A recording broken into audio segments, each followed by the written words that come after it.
ब्रादरान मिल्लत इस्लामी अस्सलामु अलैकुम व रहमतुल्लाहि व बरकातुहू।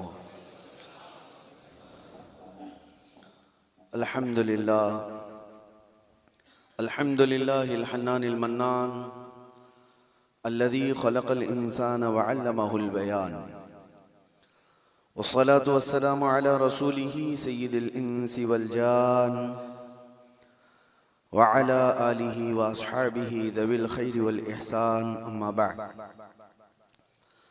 फ़अऊज़ु बिल्लाहि मिनश शैतानिर रजीम बिस्मिल्लाहिर रहमानिर रहीम इन्नल्लाहा मअल्लज़ीना इत्तक़ौ वल्लज़ीना हुम मुहसिनून सदक़ल्लाहु मौलानल अज़ीम।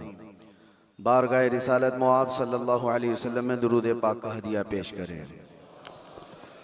अल्लाहुम्मा सल्लि अला सय्यिदिना व मौलाना मुहम्मदिन मअदनिल जूदि वल करम व आलिहि व अस्हाबिहिल किराम व इब्निहिल करीम व बारिक व सल्लिम सलातन दाइमतन सरमदन अबदा। अज़ीज़ान गिराम वक़ार, माह रबीउल आखिर में तकरीबन सुन्नियों के यहाँ खुशगवार मौसम इस माने में आता है कि इसको हमारे दरमियान गौसे पाक का महीना 11वीं के महीने के नाम से याद किया जाता है। मैं सब की बात नहीं कर रहा हूँ, सुन्नियों की बात कर रहा हूँ। और सरकार सैयदना अब्दुल कादिर जिलानी गौसुल आज़म बगदादी रज़ी अल्लाह तआला अन्हु के याद में तकरीबन पूरी दुनिया अपने अपने अंदाज से खिराज अकीदत पेश करती है, नियाज, इसाले सवाब, बहुत सारी बातें। आज मैं एक बात अर्ज करना चाहता हूँ कि अल्लाह का वली कौन है। हम तो उन्हें सुल्तानुल औलिया कहते हैं। सुल्तानुल औलिया है क्योंकि अल्लाह तबारक व तआला के मुक़द्दस बंदों में कुछ वो हैं जिनको अल्लाह ताला ने अपनी महबूबियत के लिए चुन लिया है। अंबिया इकराम अलैहिमुस्सलाम का सिलसिला जब ख़त्म हुआ, हुजूर पाक सल्लल्लाहु अलैहि वसल्लम आखिरी नबी हैं, उनके बाद क़यामत तक कोई दूसरा नबी नहीं आएगा। तो नबियों के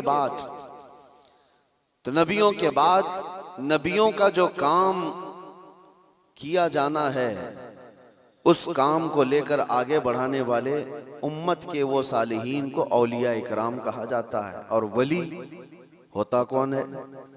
वली का कोई ख़ास चेहरा, ख़ास लिबास या कोई ऐसी चीज़ नहीं बताई गई, लेकिन कुरान ने कहा इन औलियाउहु इल्लल मुत्तक़ून, अल्लाह के वली सिर्फ वो होते हैं जो मुत्तकी होते हैं। और मुत्तकी कौन होता है? मुत्तकी किसको कहते हैं? तक़वा वाला।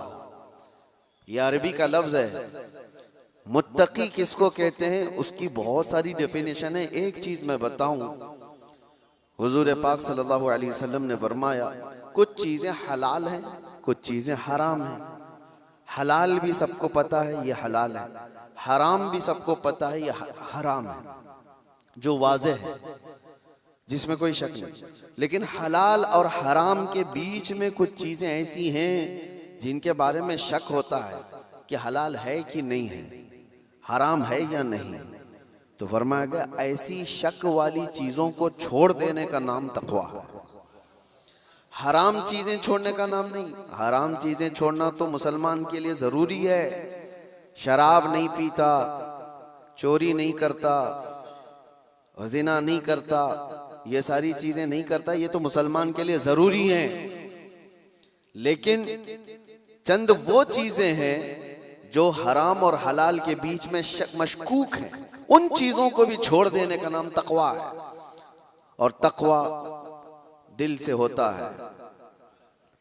तक़वा दिल से होता है इस तौर पर समझ लें कि हमेशा उसके सीने में अल्लाह का खौफ हो, हर घड़ी अल्लाह तबारक व तआला की खशियत हो, उसको तक़वा कहा जाता है। तक़वा और तक़वे के बगैर कोई वली नहीं होता।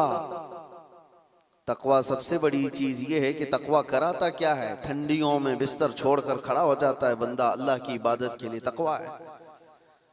रात के वक्त वो जब लोग सो रहे हों, ये रब ताला के हुजूर खड़ा हो जाता है, ये अल्लाह का खौफ उसको बिस्तरों से उठा देता है। ये तकवा है। अल्लाह का खौफ उसे ऐसी जगहों की तरफ देखने भी नहीं देता जिसको दुनिया आमतौर पर देखती है। ये तकवा है। अल्लाह का खौफ उसके सीने में, उसकी आंखें महफूज हैं, उसकी जुबान महफूज है, उसका दिल महफूज है, उसके हाथ पैर महफूज हैं गुनाहों से। ये तकवा है। और ये तकवे के साथ ही कोई अल्लाह का वली होता है। अल्लाह का वली वो नहीं कि लठ छोड़ करके रखा है बालों की, 10-10 अंगूठियां पहन के घूम रहा है और कोई भी बाबा बन करके लोगों को लूट रहा है, उसको लोग समझ लिए कि अल्लाह का वली है। अल्लाह का वली वो नहीं होता।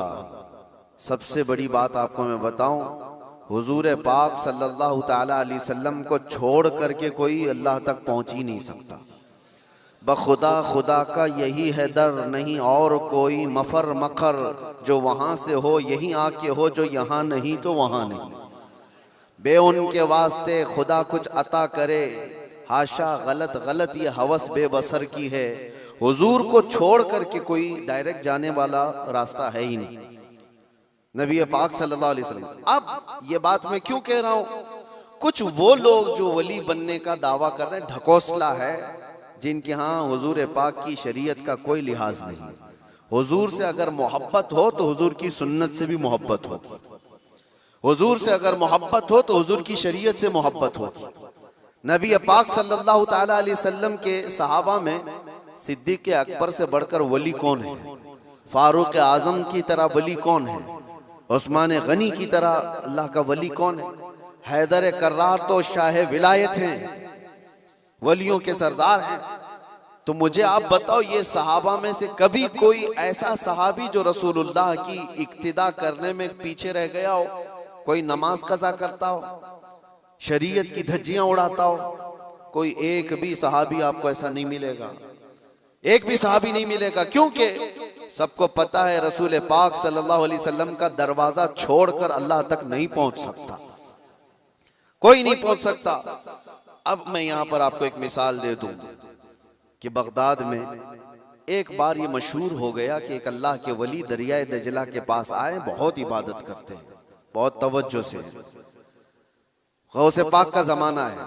सरकार गौसे पाक को जब ये खबर हुई कि एक कोई बड़े वली आए हैं दरियाए दजला के पास इबादत कर रहे हैं, तो आपने कहा अल्लाह के वलियों से मुलाकात ये अपने आप में एक इबादत है, मैं उनसे मुलाकात जरूर करूंगा। तो सरकार गौसे पाक भी चले गए दरियाए दजला के पास कि वो उस अल्लाह के वली से मैं मुलाकात करूं। जब वहां पहुंचे तो पता चला कि वो सुबह ही वहां से रुखसत हो गए थे, चले गए थे। गौसे पाक से उनकी मुलाकात नहीं हो पाई, लेकिन लोगों में मशहूर था, सारे लोग देख रहे थे, वो कंटिन्यू इबादत करते थे, मुसलसल इबादत करते थे। तो गौसे पाक रदी अल्लाह तआला अन्हु जब लोगों से पूछते हैं वो इबादत कहाँ करते थे, लोगों ने बताया वो जो जगह थी वो रेत पर जो है दरिया के किनारे जो रेती पड़ी हुई थी उसी पर इबादत करते थे। गौसे पाक गौर से निशानियां देखते हैं, उनके सजदों के निशान थे, उनके हाथों के पैरों के निशान थे। आपने गौर से देखने के बाद फिर कहा तुम लोग झूठे शख्स को अल्लाह का वली समझ लिए हो, वो कहां से अल्लाह का वली था, तुम लोग किसी को भी वली मान लेते हो। लोगों ने कहा आपने तो देखा नहीं और ऐसे ही आप कह रहे हैं, हम तो उनको मुसलसल इबादत करते हुए देख रहे थे, कोई नमाज कज़ा तो नहीं करते थे। गौसे पाक का मेयार देखें, किसको वो अल्लाह का वली समझते थे, कसौटी। सरकार गौसे पाक फरमाते तुमने देखा जरूर होगा, लेकिन मैं उनके निशाना देख रहा हूं, सजदे में जाने के हाथों के निशान यहां नजर आ रहे हैं। लोगों ने पूछा इससे क्या समझ में आया आपको? कहा देखो 10 उंगलियां रेत पर ऐसी खुली हुई पड़ी दिख रही हैं, और मेरा मानना यह है कि जब नबी पाक सल्लल्लाहु ताला अलैहि वसल्लम सजदा करते थे तो 10 उंगलियां मिली हुई होती थी। सजदे में हुजूर पाक सल्लल्लाहु अलैहि वसल्लम की उंगलियां मिली हुई होती थी, और ये शख्स जिसको तुम इबादत करता हुआ देख रहे हो उसकी उंगलियां पूरी फैली हुई हैं। जो हुजूर की सुन्नत पर अमल नहीं करता मेरे नजदीक वो वली हो नहीं सकता, वो वली नहीं हो सकता। एक सुन्नत को तर्क करने पर गौसे पाक फरमाते हैं कि मैं उसको नहीं मानता वली। अब आप अंदाजा करें, लोगों ने तो पता नहीं किसको किसको वली बना लिया है। कैसे कैसे बाबाओं के पीछे ये घूम रहे हैं। वो ऐसे बाबा जिनके नमाज का कोई ठिकाना नहीं, दिन भर कव्वाली में बैठे रहते, नमाज के बारे में पूछो तो कहेंगे मक्का में पढ़ते हैं, मदीने में पढ़ते हैं।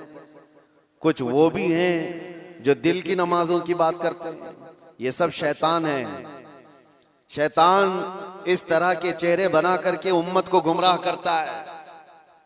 हमारे इलाके में एक मुरीद साहब आए हुए थे काफी साल पहले, किसी पीर साहब के। उन्होंने कहा था कि हमारे पीर साहब की नमाज अल्लाह ने माफ कर दिया है। मैंने पूछा था कि क्यों? कहा इतना तकवा हो गया, इतनी इबादत किए हैं कि उनको अब ये जाहिरी नमाज की जरूरत नहीं है, वो बातिनी नमाज पढ़ते हैं। मैंने उनको एक स्प्रे मारा था, वो अभी तक आए नहीं वापस। कहा शरीयत में 4 लोगों पर नमाज माफ है, 4 लोगों पर नमाज माफ है। नाबालिग बच्चा हो तो नमाज माफ है, अभी मतलब उस पर नमाज फर्ज ही नहीं हुई। दूसरे पागल हो, दिमागी नहीं है, तो भी नमाज माफ है। और तीसरे औरत की जो माहवारी आती हर महीने, हैज के दिनों में औरत को नमाज माफ है। चौथे बच्चे की विलादत हो जाए औरत, उसके बाद उसको निफास जो आता है वो 40 दिन तक भी हो सकता है मैक्सिमम, उतने दिन औरत को नमाज माफ है। ये 4 लोग हैं जिनको नमाज माफ है। मैंने मुरीद साहब से कहा था पीर साहब को पूछ लेना इन 4 में आप क्या हो। या तो तुम्हारा पीर नाबालिग होगा इसलिए नमाज माफ हो गई, या तो पागल होगा इसलिए माफ है, या तो फिर वो 2 कैटेगरी जो बड़ी डेंजर है। पूछ लेना मेरे अजीजों, गौसे पाक पर नमाज माफ नहीं हुई तो ऐरे गैरे नत्थु खेरे की बात क्या है। सुल्तानुल औलिया गौसे पाक रदी अल्लाह ताला अन्हु के साथ ये हुआ था।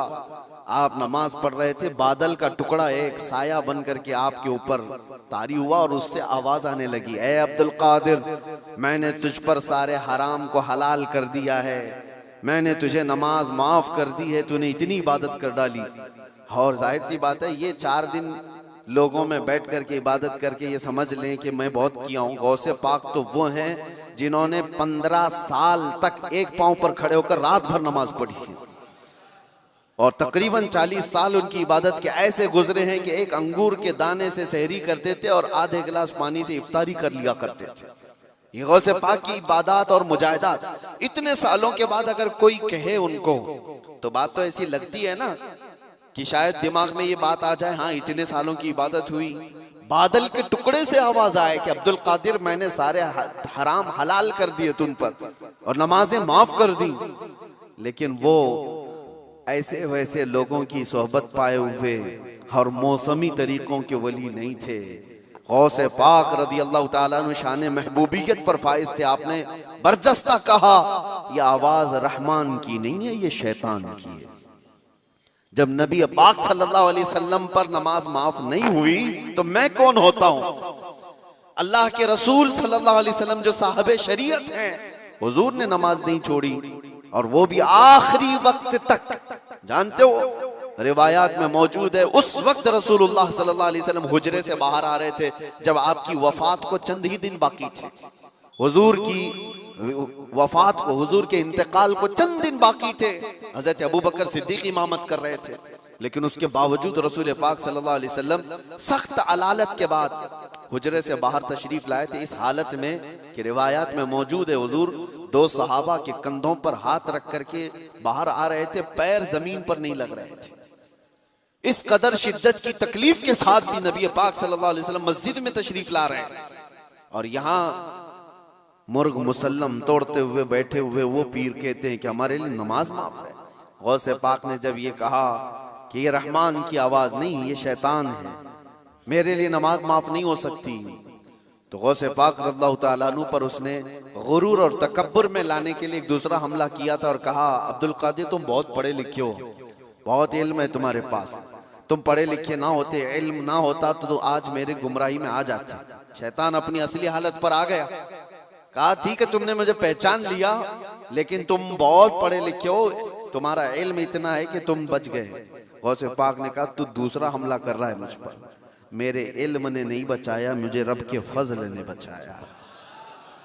यहां पर भी आदमी बहक सकता है, अगर हाँ कह दिया कि हाँ मैं तो पढ़ा लिखा हूं, मैं बहुत इल्म वाला हूं, इसीलिए बहुत सारे इल्म वाले भी भस्म हो गए, इल्म वाले भी बहक गए। इल्म के साथ रब का फजल है तो फिर वो बच जाता है।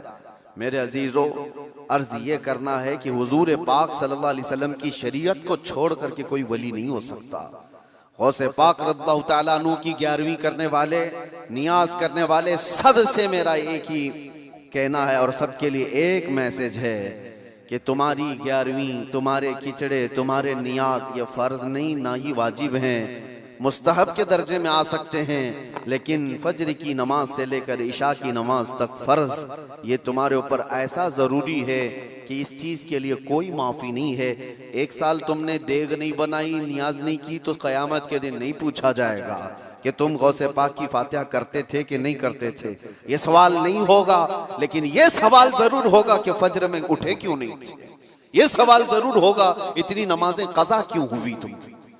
मेरे अजीजों, नवाफिल और मुस्तहब्बात में पड़ी हुई ये उम्मत, मैं मना नहीं करता, आप शौक से, हम भी करते गौसे पाक रज़ियल्लाहु ताला अन्हु के दरबार में इसाले सवाब के लिए, मरहुमीन के लिए हम नियाज, फातिहा, सारी चीजें करते हैं, लेकिन इसका मतलब ये नहीं है कि कुल वही है और अल्लाह तबारक व तआला की ये इबादतें कुछ माना नहीं रखती।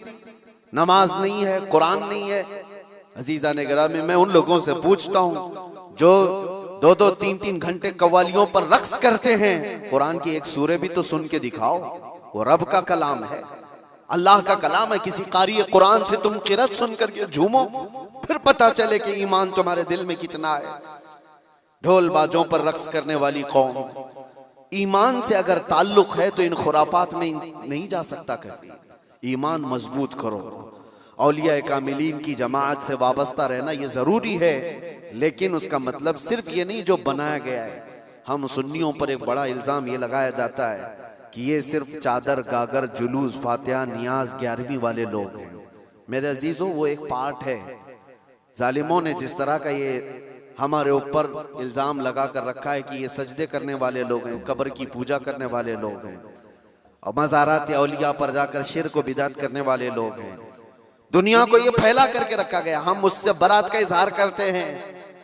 हम सुन्नी मज़ार को सजदा तो छोड़ो, हम रसूल को भी सजदा नहीं करते।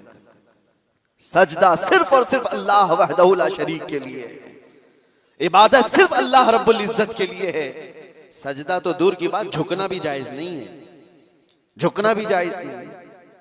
हम इस अकीदे के हामिल हैं, अल्हम्दुलिल्लाह। मज़ारात पर जाते हैं तो शिर्क व बिदअत के लिए नहीं, मेरे मुस्तफ़ा के फरमान पर जाते हैं, हुजूर पाक सल्लल्लाहु अलैहि वसल्लम के फरमान की बुनियाद पर जाते हैं। और रही बात औलिया कामिलीन के मज़ारात पर जाकर दुआ करना, ये कुरान से हम अख़ज़ करते हैं कि सैयदना ज़करिया अलैहिस्सलाम, ज़करिया अलैहिस्सलाम अल्लाह के नबी हैं। पता है, बैतुल मुक़द्दस के इमाम, कुरान में है 3 पारे में, सूरह आले इमरान, आप पढ़ करके देखना। उनको औलाद नहीं थी, 90 साल की करीब उम्र हो गई थी, लेकिन उसी वक्त बैतुल मुक़द्दस में हज़रत बीबी मरियम को लाया गया था। हज़रत बीबी मरियम का भी मामला ऐसा है, उनकी वालदा मन्नत करी थी, उनके वालिद इमरान, उनकी वालदा हन्ना, उनको भी औलाद नहीं थी। उन्होंने मन्नत की थी कि अल्लाह अगर हमको तू बेटा दे तो हम बैतुल मुक़द्दस की खिदमत में वक्फ करेंगे। बेटा नहीं हुआ, बेटी हुई। मन्नत के मुताबिक उन्होंने अपनी बेटी का नाम मरियम रखा और ला करके बैतुल मुक़द्दस में वक्फ कर दिया बचपन में। तो किसको दिया जाएगा? जो बैतुल मुक़द्दस के इमाम थे, मुतवल्ली थे, हज़रत ज़करिया अलैहिस्सलाम, उनके हाथ में दिया गया कि बच्ची वक्फ है। हज़रत ज़करिया अलैहिस्सलाम ने कबूल किया और एक मेहराब में बच्ची को रखते थे। कुरान में ये जिक्र है, मैं बता रहा हूँ आपको। और हज़रत ज़करिया अलैहिस्सलाम कहते हैं, कुल्लमा दखल अलैहा ज़करिया अल मिहराब वजद इंदहा रिज़्क़ा क़ालत या मरियम अन्ना लकी हाज़ा क़ालत हुवा मिन इंदिल्लाह इन्नल्लाह यरज़ुक़ु मन यशाअ बिग़ैरि हिसाब। जब जब हज़रत ज़करिया अलैहिस्सलाम मेहराब मरियम में जाते तो कहते हैं किस्म किस्म के फल वहां पर रखे हुए पाते थे। तो हज़रत ज़करिया पूछते, मरियम ये सब तेरे पास कहाँ से आता है? हज़रत मरियम कहती है, सब अल्लाह की तरफ से है, अल्लाह जिसे चाहे बेहिसाब रिज़्क़ देता है। मरियम कौन है? नबी नहीं है। हज़रत मरियम हाँ अल्लाह की वलियां हैं, पाकीज़ा मुक़द्दस हस्ती, लेकिन उनको अल्लाह तबारक व तआला ने वो करामात से नवाजा था, वो बचपन में फल वगैरह उनको रिस्क के तौर पर पहुंच रहा था। इसके बाद की जो आयत है अब सुनो, इसके बाद ये जो वाकया है उसके बाद की आयत कुरान पाक में सूरह आले इमरान में रब ताला फरमाता है, हुनालिका दआ ज़करिया रब्बह क़ाल रब्बि हबली मिन लदुनका ज़ुर्रियतन तय्यिबतन इन्नका समीउद दुआ। ज़करिया अलैहिस्सलाम को भी औलाद नहीं थी, तो उसी मरियम के मेहराब में खड़े हो गए जहां बीबी मरियम थी, कहा ऐ अल्लाह मुझे भी एक बेटा अता कर दे। हुनालिका दआ ज़करिया रब्बा, ये कुरान की आयत है। ज़करिया अलैहिस्सलाम ने अपने रब से दुआ की, अल्लाह मुझे भी एक बेटा दे दे, तेरी जानिब से नेक और साले बेटा अता कर दे। अब ये दुआ तो हो गई और कुरान में उसके फौरन बाद आयत है, फनादतहुल मलाइकतु व हुवा काइमुन युसल्ली फिल मिहराब अन्नल्लाह युबश्शिरुका बियहया। उसी वक्त अल्लाह के फरिश्तों ने बशारत दे दी ज़करिया अलैहिस्सलाम को, तुम्हारी दुआ कबूल हो गई और यहया अलैहिस्सलाम की शक्ल में तुम्हें बेटा मिलने वाला है। इतनी तेज दुआ।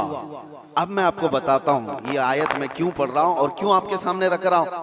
ज़करिया अलैहिस्सलाम खुद अल्लाह के नबी और जहां के इमाम है वो बैतुल मुक़द्दस है, दुनिया का सबसे मुक़द्दस तरीन मकाम। उस वक्त बैतुल मुक़द्दस में हजरत ज़करिया अलैहिस्सलाम जहां इबादत करते थे वहीं पे दुआ भी तो कर सकते थे, वहीं पर दुआ कर सकते थे, लेकिन कुरान ये कहता है वो मेहराब मरियम में आकर के दुआ कर रहे हैं। मेहराब मरियम में जहां बीबी मरियम बैठी वहां दुआ कर रहे हैं। इससे पता ये चलता है कि अल्लाह के सालेह बंदे जहां होते हैं वहां से दुआएं कबूल होती। पता चला जहां नेक और सालेह अल्लाह के वली रहा करते हैं वहां से जब नबी की दुआ कबूल होती है तो फिर उम्मती की क्यों नहीं कबूल होती। और फौरन दुआ कबूल हुई और बेटा भी मिला। अब ये लोग कहते हैं गरीब नवाज के यहाँ जाते हैं तो क्या बेटा मिलता है, बेटी मिलती है, औलाद मांगने जाते हैं। जालिमो तुम्हें पता नहीं ज़करिया अलैहिस्सलाम बीबी मरियम के पास खड़े होकर बेटा मांगे थे तो बेटा नबी की शक्ल में मिला था। हाँ, ये नहीं है कि वो बीबी मरियम से मांग रहे थे, वो अल्लाह से मांग रहे थे, लेकिन जगह कौन सी है, जगह का भी असर होता है। हाँ, एक बात मैं आपको बता दूं कि जगह का अगर असर नहीं होता तो मस्जिदें और ये सारी चीजें बनाने की जरूरत क्या होती। इबादत करने के लिए भी जगह है, खाना खाने की भी आपके घर में जगह है, हाजत में जाने के लिए भी कोई जगह है, आपका ट्रीटमेंट करने के लिए हॉस्पिटल में भी जगह है। हर चीज एक एक जगह पर होती है कि नहीं होती, होती। जिन लोगों का वो मानना है कि कुछ भी नहीं जरूरी है वहां जाना यहाँ जाना, तो मैं उनसे कहता हूँ कभी बाथरूम में बैठ करके डॉक्टर से अपना इलाज करा लोगे। जगह तो जगह ही है, बैठे हो नहीं है, आपको पता है उसके लिए हॉस्पिटल जाना होगा, उसके बेड पर सोना होगा, वहां पर वो कुछ ट्रीटमेंट करेगा। क्या जरूरत है, पूछते डॉक्टर से, आ जाओ मेरे टॉयलेट में इलाज कर लो, यहीं इंजेक्शन लगा लो। मेरे अजीजों, गंदगियों में बैठा हुआ आदमी वो अपना इलाज कराने के लिए भी उठ करके चला जाता है। बिला तशबीह बिला तमसील मैं आपसे कह रहा हूँ कि हम पता नहीं कैसे कैसे गुनाहों में मुब्तला हैं। यहाँ से निकल करके हम उन पाक सुथरी जगहों में जाते हैं जहाँ अल्लाह के वली आराम फरमा, और उस जगह पर खड़े होकर हम अल्लाह ही से दुआ करते हैं और पाकीज़ा मकाम की बरकत से अल्लाह दुआएं कबूल करता है। ये सुन्नियों का अकीदा मैं बता रहा हूँ, जालिमों का बनाया वो नहीं पता हमको। सुन्नियों का अकीदा ये, हम उन पाकीज़ा मुक़द्दस हस्तियों की बारगाह में इसलिए जाते हैं। ये एक चीज़ नहीं है, ऐसी कई मिसालें हैं, कई मिसालें। हदीस अल इसरा वल मिअराज जो हुजूर सल्लल्लाहु अलैहि वसल्लम के मेराज का सफ़र है ना, उस सफ़र में एक रिवायत ये भी मिलती है कि एक जगह पर हुजूर पाक सल्लल्लाहु अलैहि वसल्लम रुक गए। हज़रत जिब्राइल अमीन ने कहा यहाँ पर आप 2 रकात नमाज पढ़ लें। हुजूर पाक सल्लल्लाहु अलैहि वसल्लम ने वहां पर 2 रकात नमाज अदा की और उसके बाद पूछा जिब्राइल से, ये कौन सा मकाम है, तवज्जो। तो हजरत जिब्राइल अलैहिस्सलाम ने कहा, ऐ अल्लाह के नबी, ये वो जगह है जहां हजरत ईसा अलैहिस्सलाम की पैदाइश हुई थी। बीबी मरियम से हजरत ईसा अलैहिस्सलाम की पैदाइश हुई थी, वहां पर हुजूर पाक सल्लल्लाहु अलैहि वसल्लम ने 2 रकात नमाज अदा की। हाँ, जगह को आप सल्लल्लाहु तआला अलैहि वसल्लम ने अपनी नमाज का मुसल्ला बनाया। इस रिवायत से मैं आपको बताना चाहता हूं, जहां ईसा अलैहिस्सलाम पैदा हुए वहां हमारे नबी नमाज पढ़े, और जहां मेरे मुस्तफा पैदा हुए हो, क्या वो जगह दुआओं की कबूलियत की नहीं हो सकती। सिर्फ इतना ही नहीं मेरे अजीजों, मुक़द्दस मकामात को अल्लाह तबारक तआला ने खुद फरमाया है, खुद फरमाया है कि आप खाने काबा जाते हैं तवाफ करने के लिए, तवाफ करने के बाद जैसे ही तवाफ खत्म होता है उसके बाद सबसे पहला काम आपका क्या है? कुरान कहता है पहले पारे में, वत्तखिदू मिन मकाम इब्राहीम मुसल्ला, मकाम इब्राहीम को अपनी नमाज की जगह बना लो। मकाम इब्राहीम है क्या चीज? मकाम इब्राहीम क्या है? जाकर के आप देखना, उसमें एक पत्थर है जिसपे हजरत इब्राहीम अलैहिस्सलाम के 2 पैरों के निशान है। बस इसके अलावा क्या है? एक पत्थर है, उस पर इब्राहीम अलैहिस्सलाम के 2 पैरों के निशान है। तो उस पत्थर के पास रब तबारक व तआला फरमाता है तुम अपनी नमाज पढ़ो, हाजी हो कि मोतमिर हो कि खाली तवाफ करने वाला हो, 7 चक्कर तवाफ के बाद मकाम इब्राहीम पर वो जरूर 2 रकात नमाज पढ़ेगा, 2 रकात नमाज पढ़ेगा। इनको पता नहीं, जो एतराज करने वाले वो पूछते नहीं कि पत्थर को इबादत कर रहे हैं लोग, यहाँ पे पत्थर को सजदा करने जा रहे हैं। नहीं जालिमो, पत्थर को सजदा नहीं कर रहे, ये रहमान का हुक्म है, रहमान का हुक्म है। इसलिए हुक्म है कि वो पत्थर अब अफजल हो गया जिस पर अल्लाह के नबी के पैरों के निशान हैं, जिस पर खड़े होकर इब्राहीम अलैहिस्सलाम ने पूरे काबे की इमारत तामीर की थी, वो पत्थर अफजल हो गया। अब आप सोचो, पत्थर खड़े होने वाले नबी की वजह से अफजल है, तो फिर वो नबी कितने अफजल है? हाँ, उनके कदम कितने अफजल हैं। हम तबर्रुकात वाले लोग हैं, इसलिए हम उनकी नहीं मानते। हम तो छोटी सी भी कोई चीज निस्बत की मिलती है तो हम उसको एहतराम से सर आंखों पर रखते हैं। आज भी बिहम्दिही ताला हुजूर पाक सल्लल्लाहु अलैहि वसल्लम के मुँह मुबारक पूरी दुनिया में देखे तो सुन्नियों के पास ही मिलेंगी, क्योंकि कदर उनको ही है और वो चाहते हैं कि हुजूर पाक सल्लल्लाहु अलैहि वसल्लम से रिलेटेड जो भी चीज है वो अजमत वाली है। औलिया कामिलीन की बात कर रहे हैं मेरे अजीजों, बहुत सारी बातें हैं। अब आपको मैं बताता हूँ, जो एक बड़ा सवाल ये है कि ये औलिया इकराम के लिए कहानियां गढ़ लेते हैं लोग, करामत करामत करामत कहते हैं। जो करामत का इनकार कर रहा है वो कुरान का इनकार कर रहा है। हाँ, हर वली की करामत तो कुरान से मैं नहीं बता रहा, लेकिन अल्लाह तबारक व तआला ने जो फरमाया वो आपको बता रहा। हमने कहा गौसे पाक रज़ी अल्लाह तआला अन्हु, अब चंद बातें मैं सरकार गौसे पाक की बताकर इस एतराज का जवाब देता हूँ। सुल्तानुल औलिया गौसे पाक रज़ियल्लाहु तआला अन्हु की बारगाह में एक औरत आई, अपने बच्चे को लेकर कहा कि इसको अपने पास रख लीजिए। आपने कबूल कर लिया, बच्चा तरबियत में आ गया। गौसे पाक की बारगाह में रहना पलना किसके नसीब में हो। चंद महीनों के बाद वो खातून आई, अपने बेटे को देखा, बहुत दुबला पतला, बिल्कुल कांडी हो गया, हड्डियां निकल गई। माँ तो माँ है, देखती है बच्चा कैसा हो गया, सूख गया, काटा हो गया। तो उसने देखा कि गौसे पाक कहाँ है। जा करके देखती है अंदर, तो गौसे पाक के दस्तरखान पर अच्छी अच्छी ग़िज़ाएं थी, कुछ मुर्ग गोश्त वगैरह रखे हुए थे, और ये बूढ़ी औरत का बेटा सूखी रोटी पानी में भिगो कर खा रहा है, कोने में बैठा हुआ। अब एक माँ को लगे ही बात, खुद इतना अच्छा खाना खा रहे हैं, मेरे बेटे को परवरिश में रखें, कैसा खाना खिला रहे हैं इसको। उस औरत ने कहा ये कैसी तरबियत है सैयदना अब्दुल कादिर, ये क्या है, मेरा बच्चा तो ऐसा है। आपने जवाब कुछ नहीं दिया। थोड़ी देर के बाद, खाना खत्म होने के बाद, उन हड्डियों को ऐसे जमा किया और कहा कुम बिइज़्निल्लाह, अल्लाह के हुक्म से उठ जाओ। एक मुर्गी फड़फड़ाती हुई खड़ी होगी। हाँ, आपने कहा कि जब तेरा बच्चा इस काबिल हो जाए तो वो भी रोज मुर्गे खाए।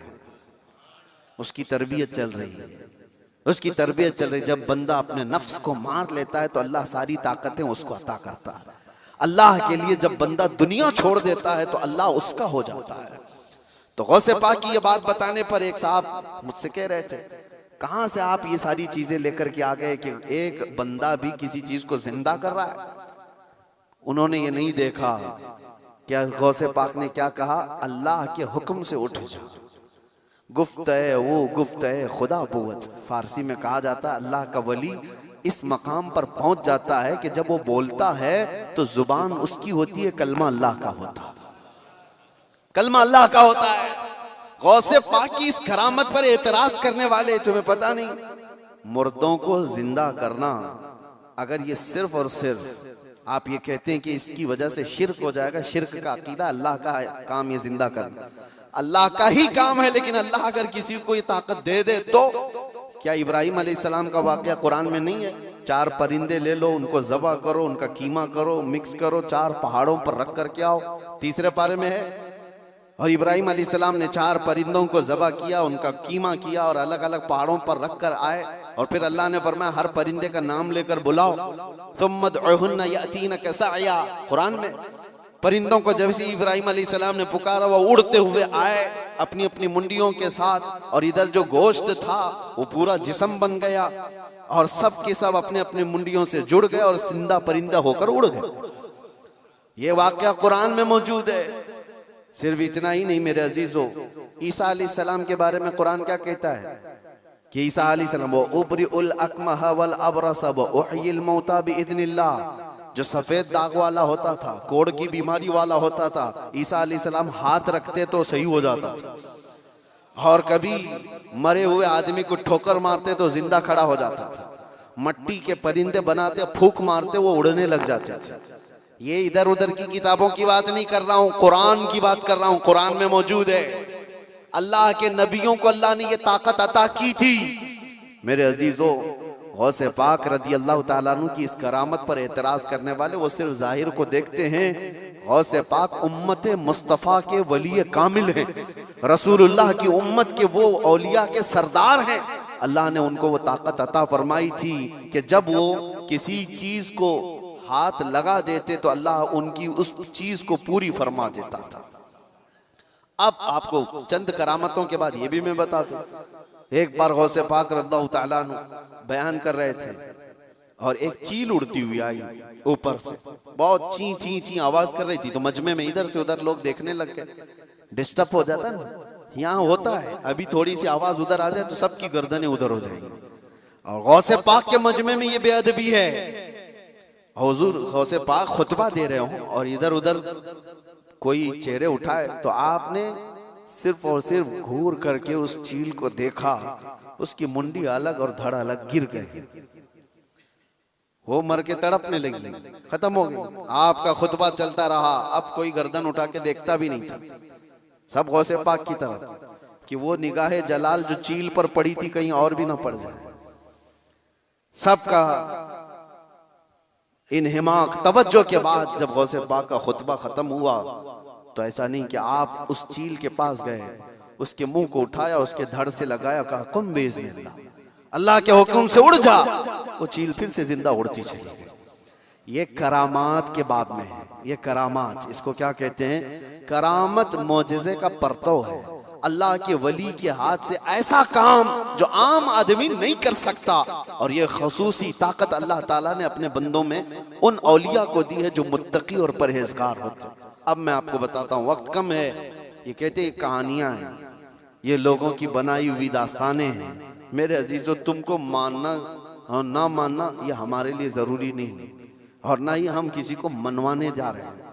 बात इतनी है कि हज़रत सुलेमान अलैहिस्सलाम के दरबार में भी ये बात हुई थी कि सुलेमान अलैहिस्सलाम के दरबार में सारे परिंदे हाजिर थे, एक परिंदा नहीं आया था, हुदहुद लेट से आया। सुलेमान अलैहिस्सलाम जलाल में कहा उसको मैं सजा दे दूंगा। बहुत देर के बाद आया, पूछा कि तेरा उज्र बता, क्यों तू ताखिर से आया। ये भी कुरान की बात कर रहा हूँ, 19वें पारे में उठा करके आप पढ़ लेना इसको। उसने कहा ऐ अल्लाह के नबी, मैं उड़ते उड़ते एक ऐसी जगह पर चला गया था जहां देखा लोग शिर्क कर रहे हैं, सजदा कर रहे हैं एक औरत को, सजदा करते हैं सूरज को, और एक औरत उनकी हाकिम है। औरत उनके ऊपर हुकूमत कर रही है जिसका नाम सबा बल्कीस है। सुलेमान अलैहिस्सलाम ने कहा अच्छा ऐसा है, तो जा करके अब सुलेमान अलैहिस्सलाम ने कहा मेरा खत दे दो, अल्लाह की बारगाह में वो सरबसुजूद हो जाए, शिर्क को छोड़े और वो ईमान लाए। खत ले जा करके दिया गया। कौन? परिंदा ही। वो औरत मानने से इनकार कर दी, जो भी मामला है, और वो लड़ना चाहती थी। अपनी फौज लेकर के सुलेमान अलैहिस्सलाम के पास आना चाहती थी। फौज लेकर वो निकली, लेकिन उसके साथ एक मामला था। वो जिस तख्त पर बैठती थी वो दुनिया का सबसे महंगा तख्त था। ऐसा तख्त था कि सोने और चांदी से जड़ा हुआ, हीरे कीमती उस पे लगे हुए, और उस तख्त की हिफाजत के लिए 7 दरवाजे बने हुए थे। हर दरवाजे पर संतरी पहरेदार खड़े।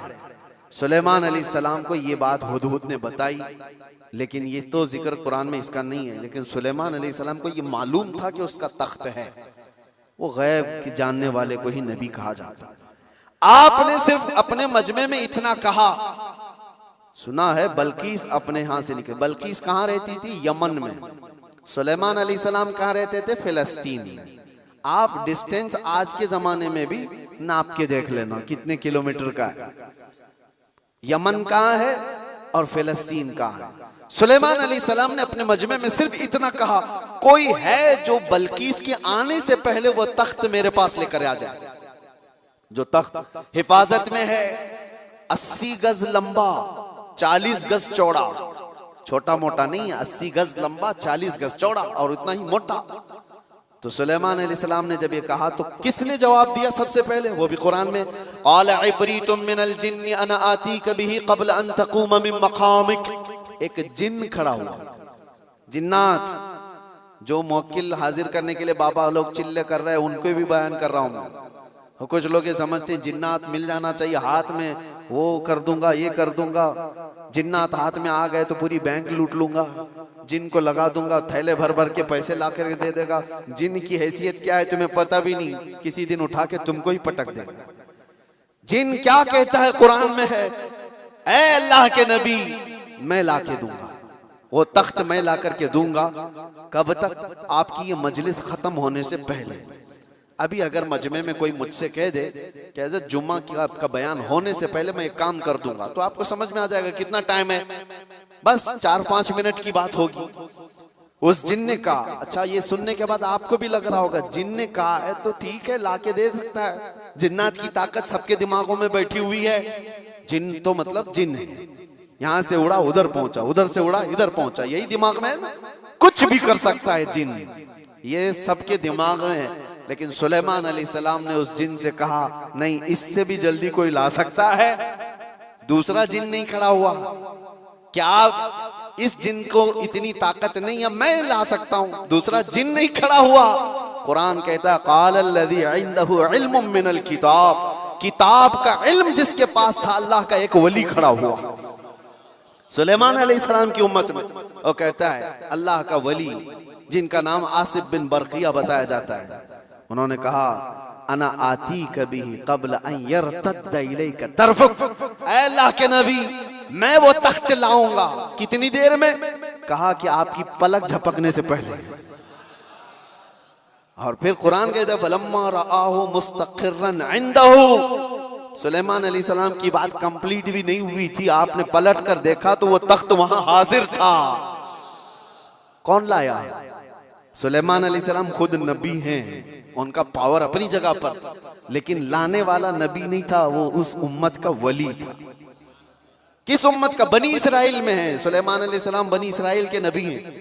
बनी इसराइल के एक उम्मती वली ने वो तख्त पलक झपकने से पहले हाजिर कर दिया। 1000 किलोमीटर से भी ज्यादा का डिस्टेंस है यमन और फिलिस्तीन में, ज्यादा है, उससे ज्यादा है। और तख्त पलक झपकने से पहले लाकर हाजिर कर दिया। और कुरान की आयतें पढ़ो, उन्होंने ये नहीं कहा मेरे बाजू की ताकत है, मेरी कुव्वत है, मैं इतना पावरफुल हूं, बल्कि तख्त हाजिर करके उसके बाद सुलेमान अलैहिस्सलाम ने क्या कहा? हाज़ा मिन फज़्ल रब्बी, ये मेरे रब का फजल है, ये मेरे रब का फजल है। अब तवज्जो चाहता हूं, सुलेमान अलैहिस्सलाम के उम्मती, बनी इसराइल के वली, उनको ये ताकत है, उनको ये ताकत है कि वो यमन से फिलिस्तीन में पलक झपकने से पहले तख्त ला सकते हैं। तो बहरहाल सुलेमान अलैहिस्सलाम से कई दर्जे अफजल मोहम्मदुर रसूलुल्लाह हैं। बनी इसराइल से कई दर्जे अफजल उम्मत मोहम्मदिया है। बनी इसराइल के वली का मकाम जहां तक नहीं है, उससे कई दर्जे अफजल रसूलुल्लाह की उम्मत के वली का मकाम है। और आम वली की बात नहीं, वलियों का वली और सुल्तानुल औलिया गौसे पाक का मकाम कुछ और है। फिर बगदाद से जब वो ये कहते हैं कि मैं मगरिब में हूं और मेरा मुरीद मशरिक में हो और उसका सतर खुल जाए तो मैं यहीं से उसको छुपा दिया करता हूं, तो ये बात कोई गलत नहीं है। अल्लाह ने उनको वो मकामात अता किए हैं। गौसे पाक ने इसीलिए तो कहा था अपने कसीदे में, रअयत नज़रतु इला बिलादिल्लाहि जमअन कखरदलतिन अला हुक्म इत्तिसाली, मैं अल्लाह के सारे शहरों को ऐसे देखता हूं जैसे राई के दाने को अपने हथेली में देखता हूं। हाँ, ये कुरान से मैंने बताया है, लफाजी नहीं है। जो कहते कहानियां कहानियां हैं, वो कुरान भी तो पढ़ करके देख लें। कुरान पढ़ने के बाद उन्हें समझ में आ जाएगा कि वली की ताकत क्या होती है, वली की करामत क्या होती है। करामतों का मुनकिर ये कुरान का मुनकिर है। अल्लाह उनको हिदायत अता फरमाए और हमें हमेशा औलिया के कदमों से वाबस्ता रखे। आज हम करामत देखने के चक्कर में नहीं घूमे। मैं ये भी बात बता दूं, आप ये मत सोचो कि मुझे यहाँ करामत दिखना चाहिए, वहां करामत दिखना चाहिए। आप करामत देखने के चक्कर में इधर उधर ना जाओ, आप वलियों के तकवे देखने के लिए घूमते रहो, वलियों की शरीयत पर अमल को देखते रहो, ताकि तुम्हारे अंदर भी वो तकवा आ जाए, तुम्हारे अंदर भी वो अमल आ जाए। हाँ, बस आखिर बात ये है कि हम दुआ यही करते हैं कि इन औलिया के दामन से वाबस्ता रहें, जिंदा भी इनके कदमों में रहें और मरें तो इनके आसपास रहें। ये तमन्ना है। क्यों? इसलिए कि पता है हम बैठे हुए हैं, किसी जगह गए हैं, कहा मुफ्ती साहब आए हैं, भीड़ भाड़ बहुत थी और लोग ला करके गर्मी की वजह से पंखा लगा दिए, पंखा चल रहा है, हवा तेज आ रही है। किसके लिए लगाया? हमारे लिए लगाया। लेकिन आसपास बैठे हुए सब हवा खा रहे हैं। उनके लिए लाया नहीं गया था पंखा, हमारे लिए लाया गया था। लेकिन पंखा ऐसा नहीं है कि एक ही जगह फेंक रहा है हवा, बल्कि आसपास जो बैठे हुए हैं वो भी गर्मी से जो बेहाल थे अब बाहाल हो गए, उनको भी हवाएं मिल रही है। यही बात है, औलिया के आस्थानों के पास जाने से अल्लाह की रहमतें झमाझम बरस रही होती हैं। हम गुनहगारों पर भी वो छींटे पड़ जाते हैं और हमारा दिल भी चमकने लग जाता है। अल्लाह तबारक व तआला हमें तकवा अता फरमाए। औलिया कामिलीन के वास्ते अल्लाह तबारक व तआला आखिरत में हमारी मग़फ़िरत फरमाए। व आखिरु दावाना अनिल हम्दुलिल्लाहि रब्बिल आलमीन। अस्सलामु अलैकुम।